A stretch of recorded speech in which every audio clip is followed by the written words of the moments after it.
প্রচুর মানুষ কিন্তু রয়েছে, সে তুলনায় কিন্তু ইলিশ নেই।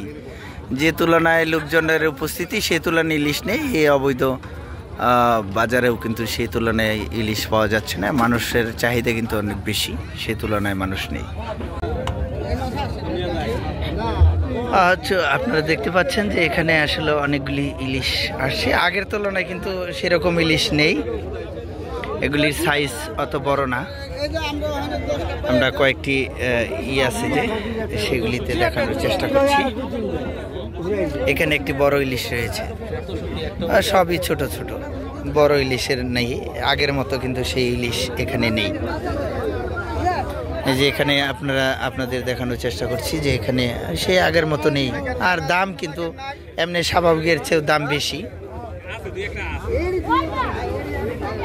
স্বাভাবিকের চেয়ে আগের চেয়েও কিন্তু এখন এই মুহূর্তে আরো দাম বেশি। এই জন্য ক্রেতারা ঘুরে ঘুরে দেখছে, কিনতে পারছেন অনেকেই। মোটামুটি ভালোই এই মুহূর্তে, আগের তুলনায় এখন দাম আরো বেশি।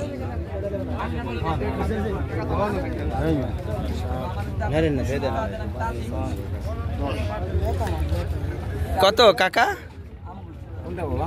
এডি এডি কত? 1000 1000 টাকা কেজি। আগেও তো এরকমই, এই ইলিশ তো আগেও তো এরকমই আছিল। হ্যাঁ,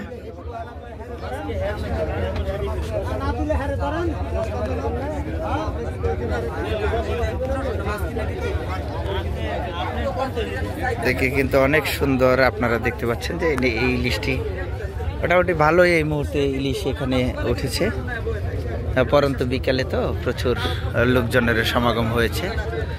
তাদের দাবি যে এখানে তারা কিন্তু এই 28 দিন যে বসে থাকবে 1 মাস, সেই জন্য তাদের কিন্তু কোনো প্রণোদনা দেওয়া হয় নাই, সেই জন্য তারা এখানে এসেছে। আমরা দেখানোর চেষ্টা করব যে এখানে আসলে অনেক লোকজনের সমাগম হয়েছে, সে তুলনায় কিন্তু ইলিশ নেই, একটি বাজারও বসেছে।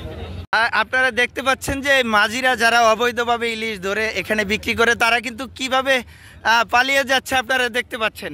আমি দেখানোর চেষ্টা করছি, আপনারা দেখেন কিভাবে পালিয়ে যাচ্ছে, তারা দৌড়ে পালিয়ে যাচ্ছে। এখানে প্রতিনিয়তই কিন্তু এই নিষেধাজ্ঞার সময় আপনারা জানেন যে পদ্মা নদীতে অনেক ইলিশ আসে ডিম পাড়ার জন্য, সেগুলি কিন্তু এই মুহূর্তে এই জেলেরা ধরে এখানে বিক্রি করে বিভিন্ন জায়গায়। এবং এখানে অনেক লোকজনও এসেছে এবং তারা কিন্তু এখানে সহজ এবং সস্তা ইলিশ কেনার জন্য আসে, কিন্তু এখানে আসলে সস্তা নেই, আগের তুলনায় আগের চেয়ে দাম বেশি, চাহিদা বেশি।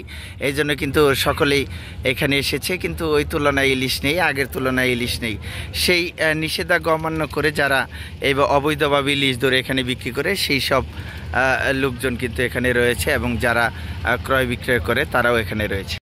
আসসালামু আলাইকুম। আমরা এই মুহূর্তে রয়েছি পদ্মা নদীর মাঝখানে যে চর রয়েছে, চরে ইলিশ বাজার মিলে, এই নিষেধাজ্ঞার সময় কিন্তু যে ইলিশ বাজার মিলে সেখানে আমি রয়েছি। আপনারা দেখতে পাচ্ছেন যে এই মুহূর্তে প্রশাসন আসছে, খবর শুনে কিন্তু তারা দৌড়ে পালিয়ে যাচ্ছে। সবাই কিন্তু ট্রলার নিয়ে যে যার মতো ছুটে যাচ্ছে। এখানে কিন্তু একটি বাজার মিলেছে, আপনারা দেখতে পাচ্ছেন যে একটি বাজার মিলছে।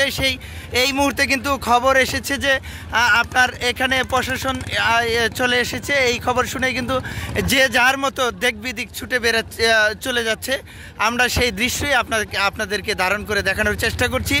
আমরা এই মুহূর্তে রয়েছি পদ্মার যে মাছ চর, যে চরে ইলিশ এই নিষেধাজ্ঞার সময় যে ইলিশ নিধন নিষেধাজ্ঞা রয়েছে, সেই নিষেধাজ্ঞার সময় যে বাজারটি বসেছে, সেই বাজারের মাঝখানে আমরা এই মুহূর্তে রয়েছি। আমরা এই মুহূর্তে খবর শুনলাম যে প্রশাসন এদিকে চলে আসছে। এই খবর শুনেই কিন্তু এখানে যারা মাঝি রয়েছে, যারা এই নিষেধাজ্ঞার সময় অবৈধভাবে ইলিশ ধরে এখানে বিক্রি করে, তারা কিন্তু ব্যাগ ছুটে চলছে, অন্যদিকে পালিয়ে যাচ্ছে।